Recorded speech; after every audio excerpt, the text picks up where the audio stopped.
There is a very specific kind of smugness reserved for homeowners association presidents right before they think they've ruined your life. Margaret stood at the edge of our driveway, a pristine clipboard pressed to her chest, a triumphant smirk plastered across her face as the red and blue lights of a patrol car washed over our front lawn. She had finally done it. She called the cops on my wife for being unruly and combative. What Margaret didn't know was that the woman in the soil-stained sweatpants she was trying to get arrested was the county sheriff. We just wanted a place where the air didn't constantly smell like exhaust and anxiety. For 15 years, Rachel and I lived in a cramped, second-story apartment in the dense center of the city. We heard every siren, every drunken argument on the sidewalk below, every screech of brake pads from the intersection. It was the soundtrack to our 20s and early 30s, and we tolerated it because it was close to her precinct. But when Rachel won the election for county sheriff, a grueling, vicious 18-month campaign that left us both running on fumes and cheap diner coffee, we made a pact. We were getting out. We were buying a house with a yard, a quiet house. We found it in Maple Ridge Estates.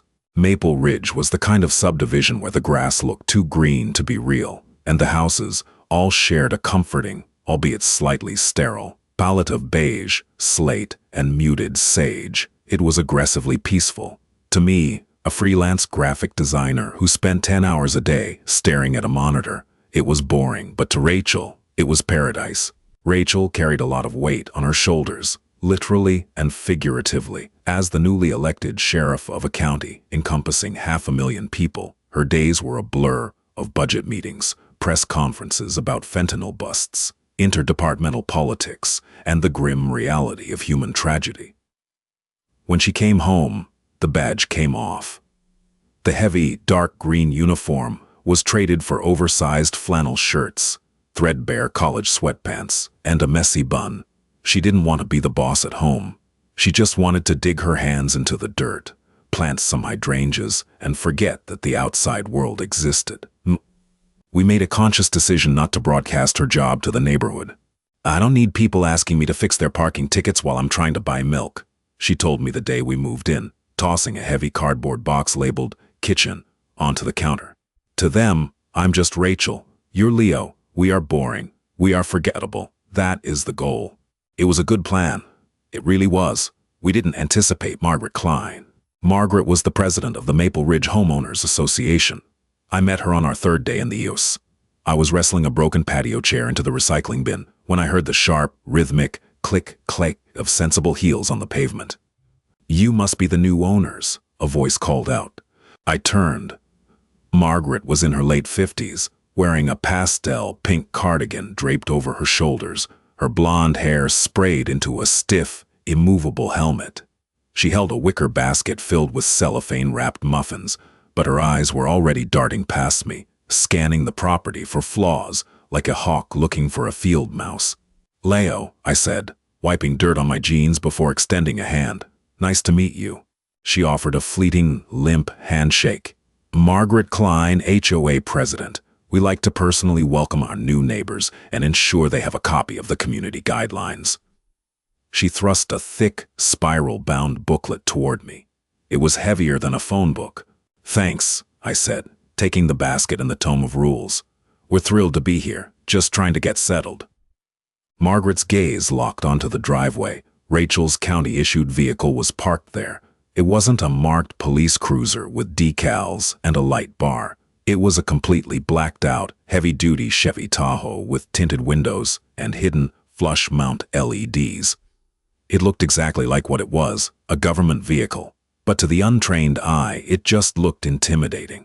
"Is that yours?" Margaret asked, her lips thinning into a tight line. "My wife's," I said. "It's very large," Margaret noted, her tone suggesting that owning a large vehicle was a moral failing. "And commercial vehicles aren't allowed to be parked in driveways overnight, per Section 4, Paragraph B." "It's not a commercial vehicle," I corrected gently.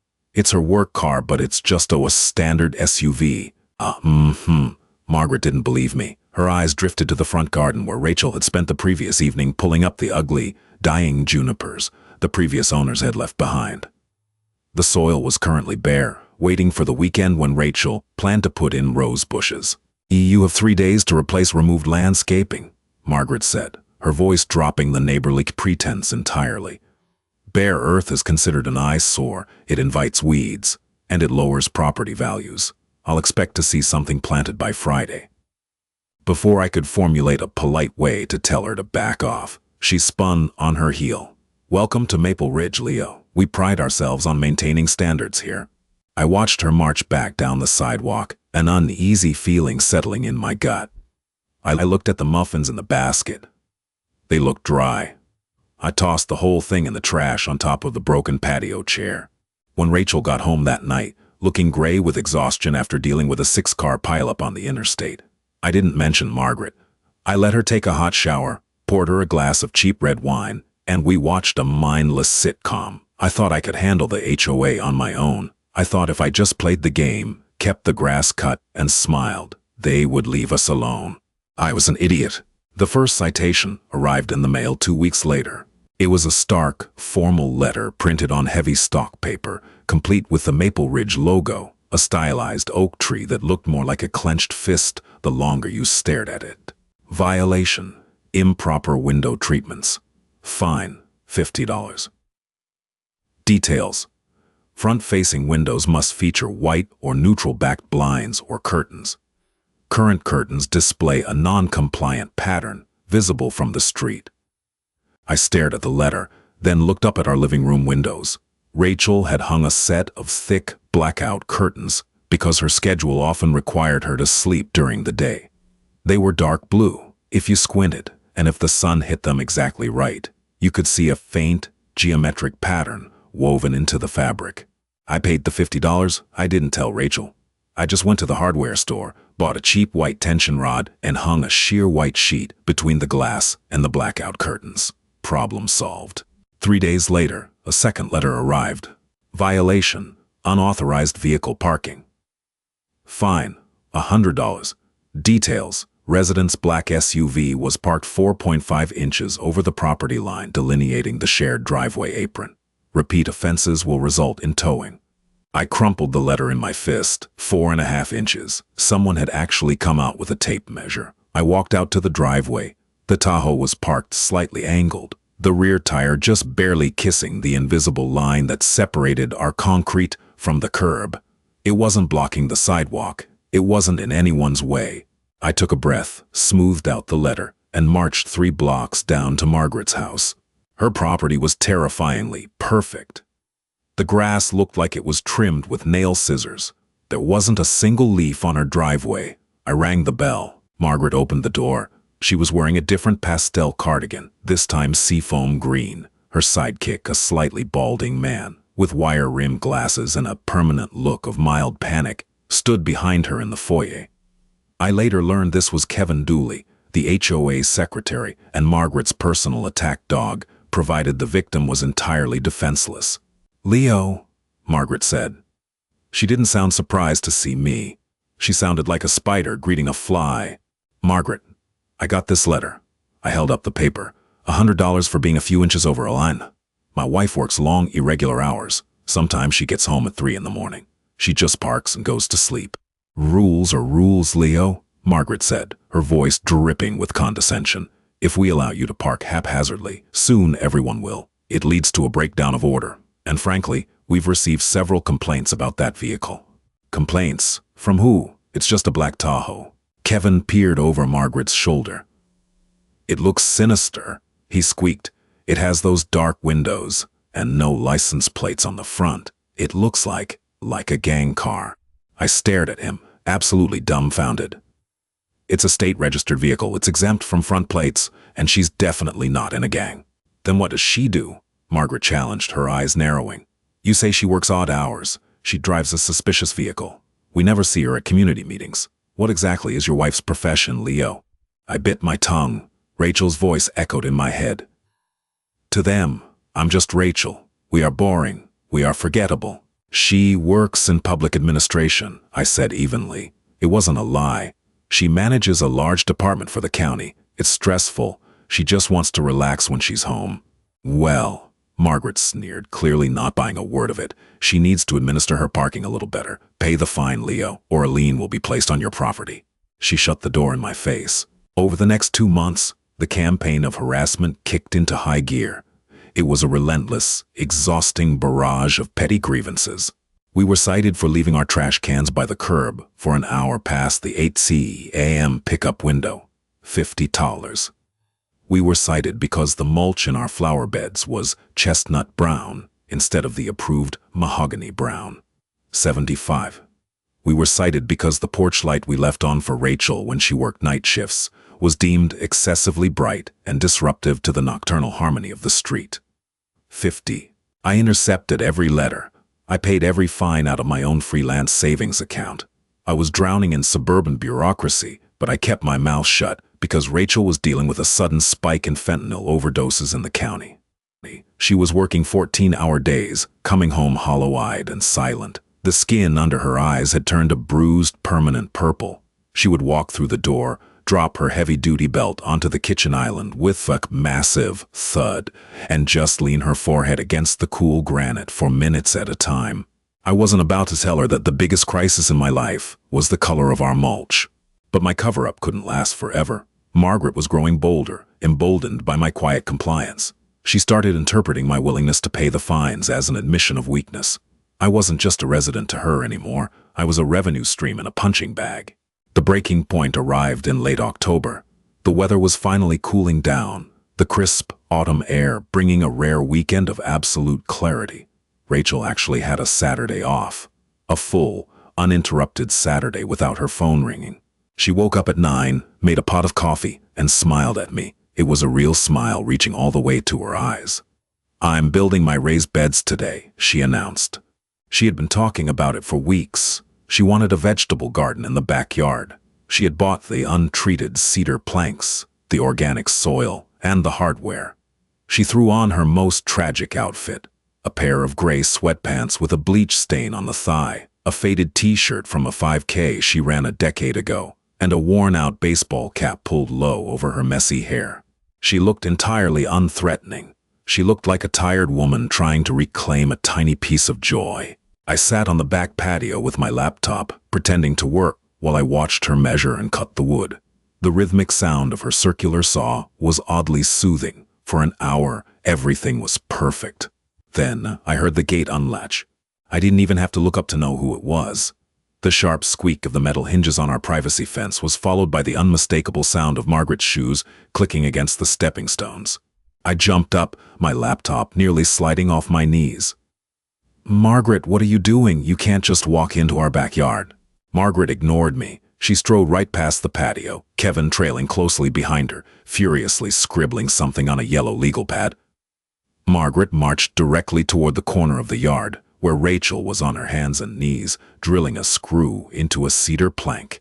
"Excuse me," Margaret barked. Rachel didn't hear her, over the whine of the drill. "I said, excuse me," Margaret shouted, stepping dangerously close to the spinning power tool. Rachel let off the trigger. The drill spun down to a halt. She pushed her baseball cap back on her head and looked up, wiping a smear of sawdust and sweat from her forehead with the back of a dirty glove. She looked at Margaret, then over at me with a confused expression. "Leo?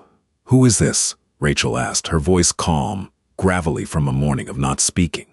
"I am Margaret Klein, president of the HOA." Margaret answered for me, puffing out her chest. She looked Rachel up and down, her lip curling in obvious disgust at the bleach-stained sweatpants and the dirt caked onto Rachel's knees. Margaret clearly saw a woman of no consequence, a subordinate. "Okay," Rachel said slowly, standing up.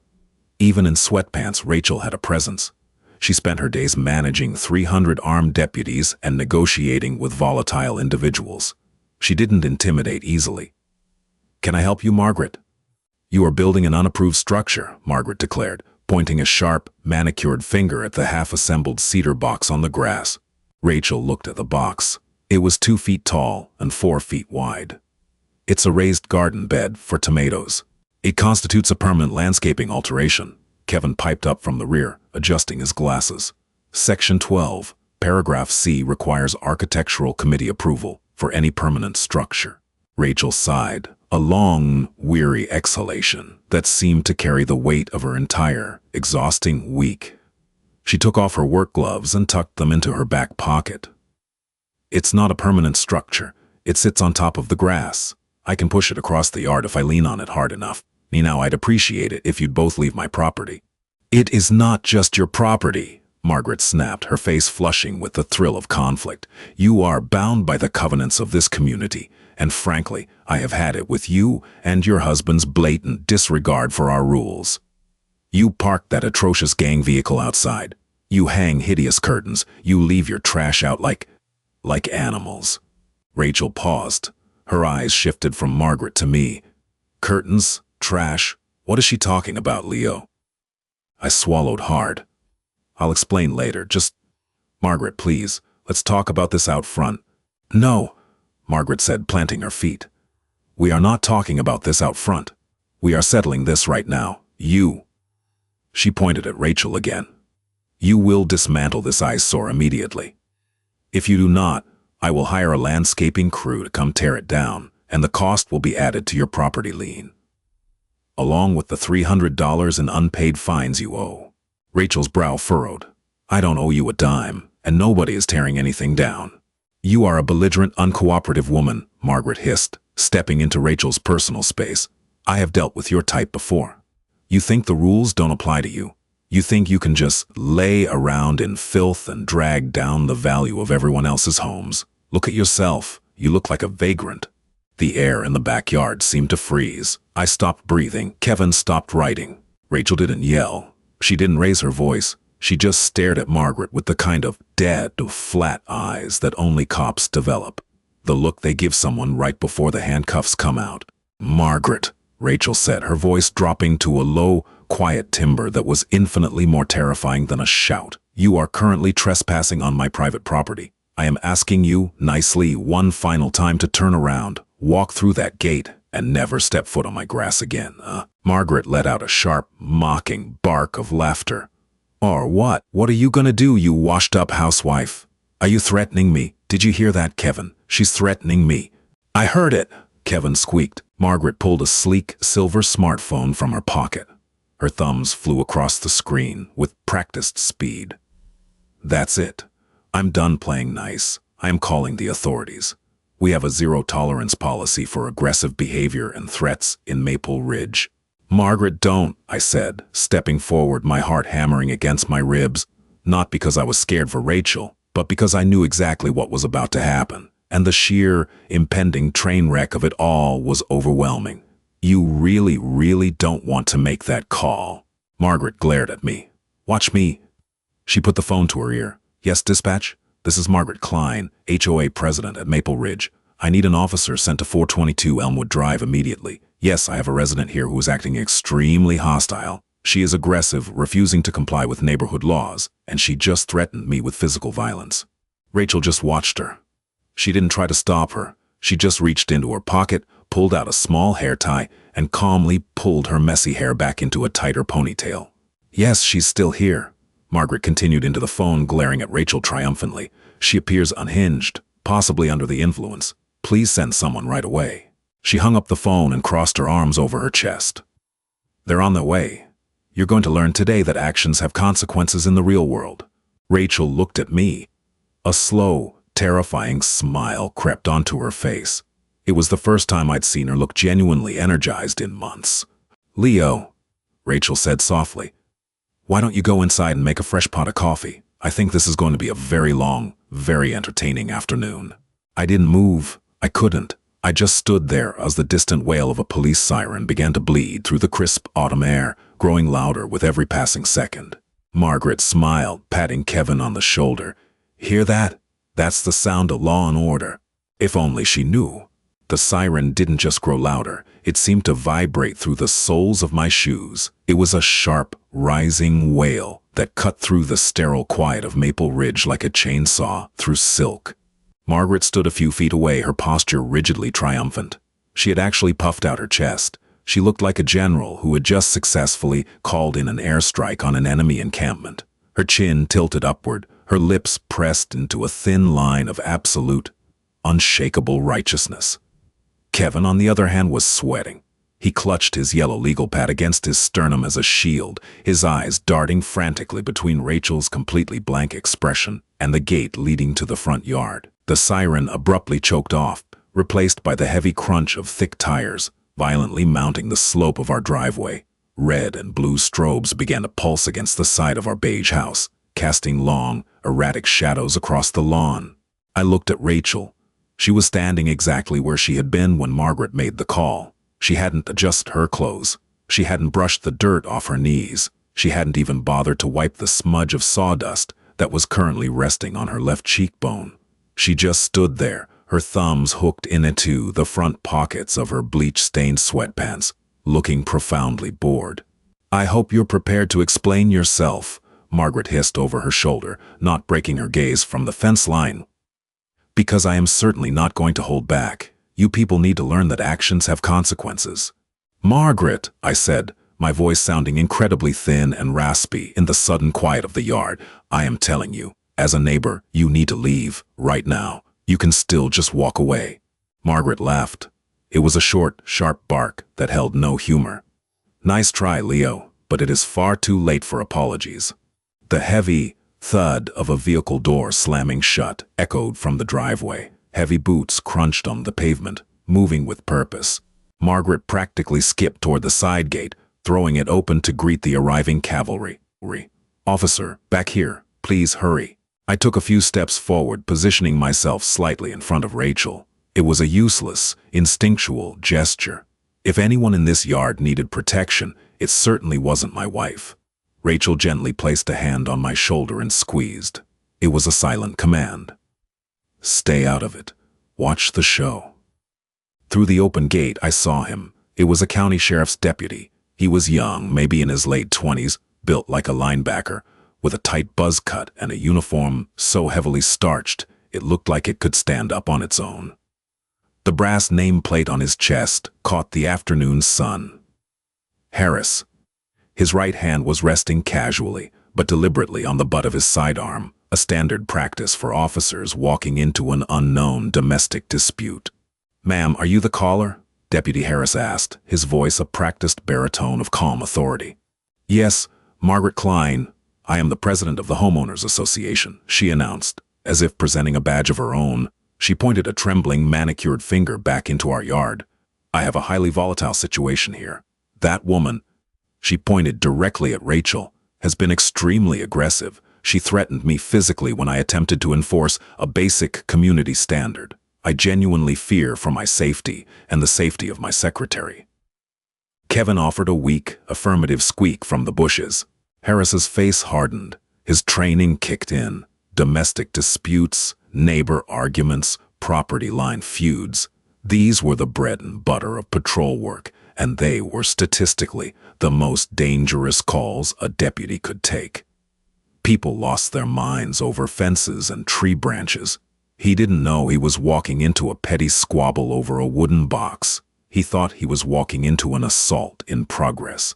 "All right, ma'am, step behind me," Harris instructed, moving Margaret gently but firmly to the side. He stepped through the wooden gate, his eyes scanning the yard, assessing the angles, looking for weapons. He saw the half-built cedar planter. He saw the circular saw resting quietly on the grass. He saw me, a mildly panicked graphic designer in a graphic tee. And then he looked at the source of the alleged threat. He looked at the vagrant in the sweatpants. Harris stopped walking. It wasn't a gradual deceleration. It was a sudden, jarring halt, as if he had just walked chest first into an invisible brick wall. "Deputy," Margaret urged from behind him, trying to peer around his broad shoulders. "She's right there. The one in the disgusting gray pants. She's completely unhinged. I want her removed from the premises immediately. I want to press charges for terroristic threats." Harris didn't respond to her. He didn't even seem to hear her. I watched the physical transformation take hold of the young deputy, and it was a masterpiece of human realization. First, his hand fell away from his holster, dropping limply to his side. Then, his shoulders, which had been squared and braced for conflict, suddenly slumped forward, as if all the starch had instantly evaporated from his uniform. Finally, the blood completely drained from his face, leaving his tanned skin a chalky, sickly pale. He was staring directly at Rachel's eyes. When you spend every day taking orders from someone, when your career, your discipline, and your professional existence revolve around the authority of a single individual, you don't need to see them in a suit to recognize them. You know their face. You know the exact tilt of their head. Harris swallowed. I could actually see his Adam's apple bob forcefully in his throat. Rachel didn't say a word. She just tilted her head a fraction of an inch to the right and raised a single, questioning eyebrow. "Sheriff," Harris whispered. It was barely audible over the rustle of the autumn wind through the oak trees, but in the tense silence of the backyard, it sounded like a gunshot. Margaret frowned, stepping out from behind the deputy's rigid frame. She looked confused, annoyed that her dramatic rescue was stalling out. "Sheriff, officer, I don't think you understand. She's not a sheriff. She's a housewife who refuses to follow the covenants. Now, are you going to detain her, or do I need to call your supervisor?" Harris slowly turned his head to look at Margaret. The look of utter, profound horror on his face was so pure, so unadulterated, that I almost felt a pang of pity for him. Almost. He looked back at Rachel. "Ma'am, Sheriff, dispatch said there was a violent disturbance, a threat to life." "Did they?" Rachel asked. Her voice wasn't loud. It wasn't the screaming, shrill tone Margaret had been using for the past 20 minutes. It was low, calm, and coated in a layer of absolute, terrifying authority. It was the voice she used when a suspect tried to lie in an interrogation room. It commanded oxygen. It sucked the air right out of the yard. Margaret blinked, visibly startled by the shift in the atmosphere. "Officer, what is going on? Arrest her." "Ma'am, please shut up," Harris said. He didn't yell it, but the sheer desperation in his voice made Margaret physically recoil, her mouth dropping open in shock. Harris took 2 hesitant steps forward, stopping exactly 6 feet away from Rachel. He stood at attention. His hands were clasped firmly in front of his belt. If he could have saluted, I think he would have. "Sheriff, I apologize," Harris stammered, the professional facade completely crumbling. "I responded to a priority 1 call from dispatch. Caller stated an unhinged female was making physical threats and acting aggressively. I had no idea it was... I didn't know this was your residence, ma'am."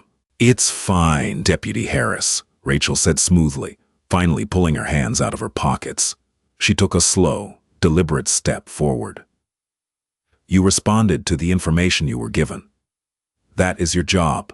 Let's review the information you were given, shall we?" She turned her gaze to Margaret.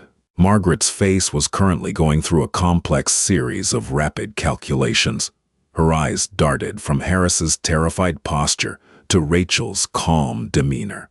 The words "sheriff" and "ma'am" were bouncing around her brain, colliding with her preconceived notions of the world and causing critical system failures. What is he talking about?" Margaret stammered, the shrill confidence entirely gone from her voice, replaced by a thin, reedy squeak. "Leo, what is he talking about?" I leaned against the brick exterior of our house and crossed my arms.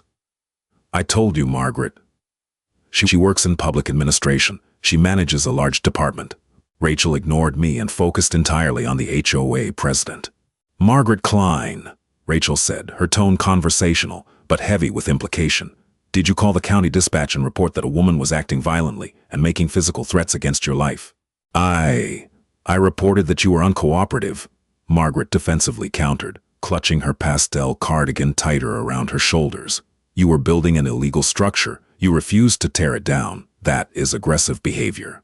"Building a wooden box on my own grass is not aggressive behavior, Margaret. It is gardening," Rachel corrected, stepping closer. Margaret instinctively took a step back. Calling a 911 dispatcher and fabricating a story about physical threats to elicit a rapid police response, however, is a crime. It's called filing a false report. It is a Class B misdemeanor in this state. "I did no such thing," Margaret gasped, clutching her pearls, which were entirely metaphorical, but the gesture was exactly the same. "You threatened me. You told me to leave." "I told you to leave my property because you were trespassing," Rachel stated flatly. "And you still are, which is another crime." Kevin dropped his yellow legal pad. It hit the grass with a soft thwack. He didn't bother to pick it up. He just started slowly shuffling backward toward the open gate, moving with the agonizing slowness of a man trying not to alert a predator. "Officer!" Margaret turned to Harris, her voice shrill with panic. "You are not going to let her speak to me this way. I am a taxpayer. I pay your salary. I demand you do your job." Deputy Harris looked at Margaret as if she were holding a live hand grenade, with the pin pulled. "Ma'am," Harris said, his voice dropping into a hardened, uncompromising tone that left no room for debate. "The woman you are pointing your finger at is Rachel Vance. She is the elected sheriff of this county. She is my ultimate commanding officer. She commands a force of 300 sworn deputies, manages a $50 million budget, and is the highest-ranking law enforcement official within a 100-mile radius." He paused, letting the silence hang in the air for a brutal, agonizing second. "So, if she tells you that you are trespassing, ma'am, you are trespassing." I watched Margaret's entire reality shatter. It was a beautiful, terrible thing to witness. You could actually see the structural integrity of her ego collapsing in real time. Her mouth opened and closed silently, like a fish gasping for water on the deck of a boat. She looked at Rachel's dirty sweatpants. She looked at the bleach stain. She looked at the mud on her boots. Her brain simply could not reconcile the visual evidence with the terrifying reality she had just been handed. This woman couldn't be the sheriff. Sheriffs were gruff men with mustaches who wore suits and gave press conferences. They weren't tired women in baggy t-shirts who built tomato planters on a Saturday morning. But as Margaret stared into Rachel's eyes, the truth finally, devastatingly, clicked into place. The flat, unblinking stare, the absolute lack of fear, the commanding presence that required no uniform or badge to enforce. "You," Margaret whispered, the color draining from her face, leaving her looking old, frail, and incredibly small. "You're the—" "I am," Rachel confirmed quietly. "And you have been harassing my husband for 2 months, over window curtains and driveway concrete. I let it go, Margaret, because my job deals with real problems. I deal with people dying. I deal with violence. I didn't care about your little suburban dictatorship. I just wanted to grow some tomatoes in peace." Rachel took one final step forward, closing the distance until she was mere inches from Margaret's frozen form.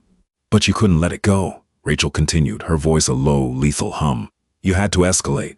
You had to weaponize emergency services because your ego was bruised. You took a deputy off patrol, a deputy who could have been responding to a real emergency, a real domestic violence call, a real accident, so you could try to bully a woman in her own backyard." Margaret was shaking. It wasn't a subtle tremor. Her entire body was visibly vibrating. I didn't know," she choked out. "It shouldn't matter if you knew," Rachel said, her voice finally snapping with sharp, raw anger. "It shouldn't matter if I'm the sheriff or a cashier at the grocery store. You don't treat people this way. You don't lie to the police to win an argument over a wooden box." Rachel turned her head slightly. "Deputy Harris." Harris snapped to attention. "Yes, Sheriff? Did you record the initial dispatch call in your incident log?" "Yes, ma'am. Caller stated a direct threat to her physical safety." Rachel nodded slowly. "Good. And based on your assessment of the scene upon arrival, was there any evidence of a threat, a weapon, or a physical altercation?" "Negative, Sheriff," Harris replied immediately. "Scene was secure. No evidence of a disturbance aside from a verbal dispute initiated by the caller." "Excellent." Rachel turned back to Margaret, who now looked like she was on the verge of fainting. "Margaret Klein, you have 2 choices right now, and I suggest you listen to me very carefully, because I am not going to repeat myself. Option 1, Rachel began, holding up a single, soil-stained finger. She spoke with the slow, methodical cadence of a teacher, explaining a dangerous chemistry experiment to a room full of reckless teenagers. "Deputy Harris places you in handcuffs right now. He walks you out to his cruiser, in full view of the entire street. He drives you down to county lockup, where you will be booked, fingerprinted, and photographed for filing a false police report and trespassing." Margaret let out a sharp, involuntary squeak. Her hands flew to her mouth. "Your mugshot," Rachel continued, her voice devoid of any pity, "will be a matter of public record. It will be printed in the local paper's police blotter. You will have to hire a defense attorney. You will have to stand in front of a judge, and given your position of supposed authority in this community, the prosecutor will likely not offer you a favorable plea deal. You will have a criminal record." Rachel let the weight of that reality settle over the yard. The only sound was the distant hum of a lawn mower 3 streets over. Margaret looked like she was going to vomit. The pastel seafoam cardigan suddenly looked absurd against the gray, sickly pallor of her skin. Or, Rachel said, raising a second finger, option 2. You leave my yard. You go back to your house. You sit down at your pristine dining room table, and you write a formal letter of resignation from the Homeowners Association, effective immediately. Margaret blinked, her eyes wide, watering with unshed tears of absolute humiliation. Resign? She whispered, as if Rachel had asked her to cut off her own arm.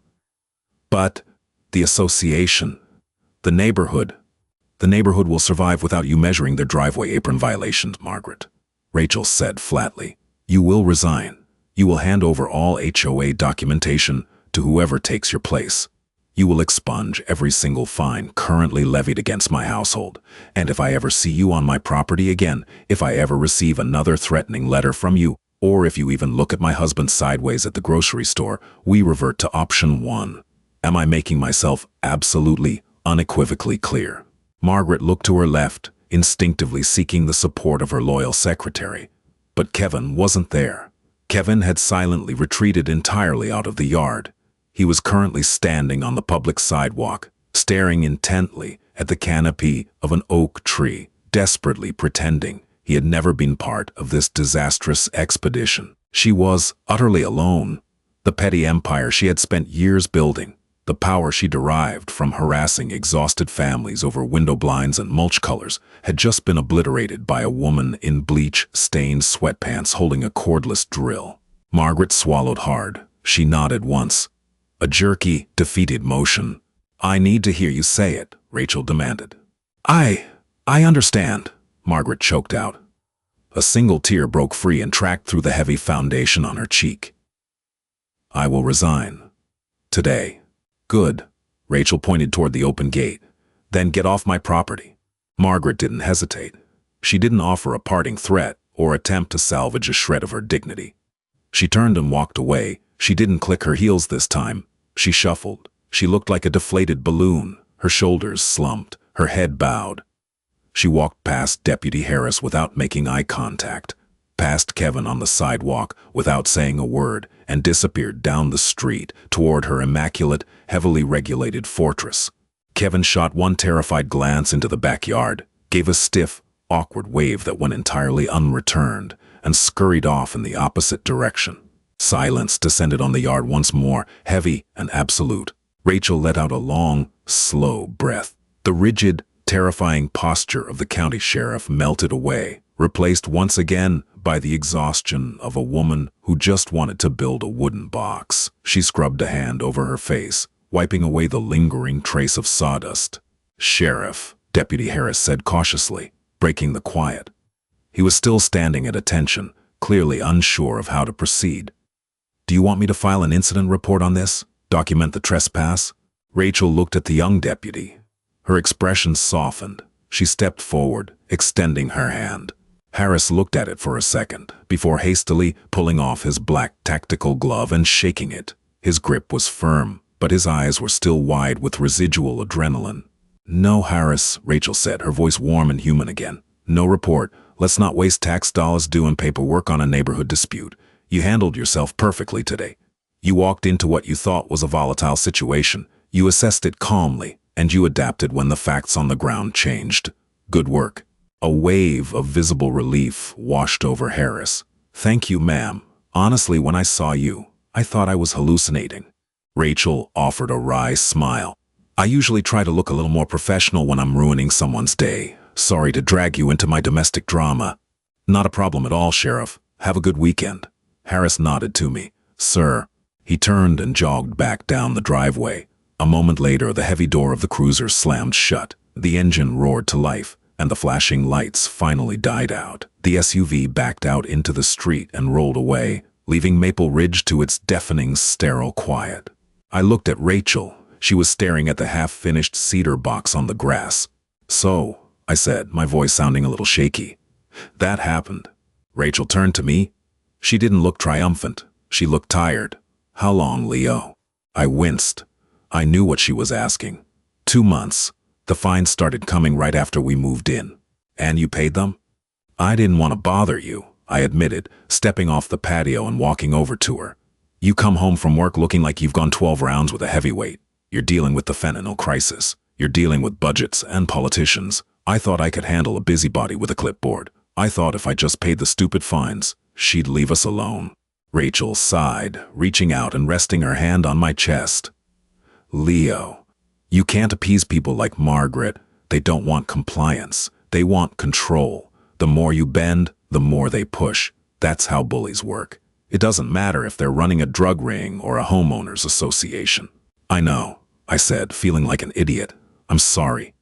Don't be sorry, she said softly, wrapping her arms around my waist and resting her forehead against my collarbone. She smelled like cedar sawdust, cheap coffee, and sweat. It was the best thing in the world. Just promise me you won't pay any more ridiculous fines. I don't think anyone is going to be sending us fines for a very long time, I replied, resting my chin on the top of her head. Good. Rachel stepped back, picked up her work gloves from the grass, and slapped them against her thigh. Now hand me the drill. I have tomatoes to plant. The fallout in Maple Ridge was swift and spectacular. By Tuesday, Margaret's resignation letter was circulated to every inbox in the neighborhood via the HOA mailing list. It was a terse, bitter, 3-sentence email citing health reasons and a lack of appreciation for the sacrifices made to maintain property values. She never left her house when Rachel's black Tahoe was in the driveway.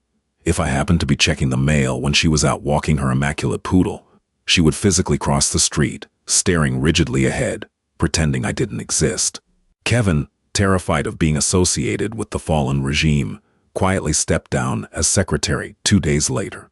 An emergency meeting was held the following week in the community clubhouse. We didn't attend.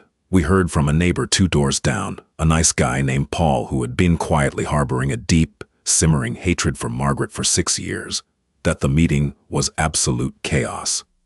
With the dictator gone, the residents realized they actually hated the strict covenants. Within a month, a new, incredibly relaxed board was elected. Suddenly, Maple Ridge looked a little more human. A few basketball hoops appeared in driveways. A kid painted his front door a cheerful, unauthorized yellow. Someone put a plastic flamingo in their front yard. It was a subtle, beautiful rebellion. As for us, we finally found the peace we had moved to the suburbs to get. Rachel's job didn't get any easier. The county was still loud, messy, and prone to tragedy. She still came home with bruised-looking skin under her eyes, weighed down by the grim realities of law enforcement. She still took phone calls at 3 a.m. and had to stand at podiums delivering bad news to the press. But when she pulled into the driveway, parking wherever the hell she wanted, she knew she was actually home. She knew the sanctuary was secure. 3 months after the incident with Margaret, I was sitting on the back patio with my laptop. The autumn chill had given way to a surprisingly mild winter, and the afternoon sun was warm against the brick of the house. I heard the heavy, rhythmic thud of Rachel's boots on the kitchen floor. The back door swung open, and she stepped out onto the patio. She was still in full uniform, her dark green shirt crisply pressed, the gold star on her chest catching the light. She looked exhausted, her shoulders carrying that familiar, heavy burden. She didn't say anything. She just walked past me, stepped off the concrete, and walked across the grass toward the corner of the yard. The cedar box was there, weathering beautifully into a soft, silvery gray, and rising from the dark, rich soil were 3 massive, sprawling tomato plants. They were wild, slightly overgrown, and heavy with bright red fruit. They were entirely non-compliant with any standard of suburban landscaping. They were perfect. Rachel stood in front of the planter for a long time. She unclipped her heavy-duty belt, letting it drop to the grass with a heavy thud. She rolled up the sleeves of her uniform shirt, revealing her forearms. She reached into the thick green foliage and gently plucked a ripe tomato. She wiped it on her dark green trousers, raised it to her mouth, and took a bite. I watched her close her eyes as she chewed. I watched the tension slowly bleed out of her jaw. I watched the rigid posture of the sheriff melt away, leaving only the woman I loved, the woman who just wanted a quiet place to grow things. She opened her eyes, looked over her shoulder at me, and smiled. It was a real, genuine smile. They taste better, she said, her voice carrying across the quiet yard. Better than what? I asked, closing my laptop. Better than the ones from the store. She tossed me a small red cherry tomato. I caught it with one hand. I think it's the lack of neighborhood surveillance. Really lets the flavor develop. I laughed, tossing the tomato into my mouth. It was warm from the sun and incredibly sweet. We never spoke about Margaret Klein again. We didn't need to. The Battle of Maple Ridge was over, decisively won by a woman who knew exactly when to leverage her power and exactly when to leave it at the front door. We had our house, we had our yard, and in a world full of noise, sirens, and petty tyrants, we finally had our quiet. Thank you so much for reading and watching this story to the very end. If you enjoyed seeing a petty suburban dictator get the ultimate reality check from a woman who actually walks the walk, please hit that like button. It really helps the channel grow. Don't forget to share this video with anyone who has ever suffered through a nightmare. HOA or a terrible neighbor. Subscribe to the channel and ring the bell so you never miss out on our upcoming stories. Drop a comment below and let me know how you would have handled Margaret. See you in the next video.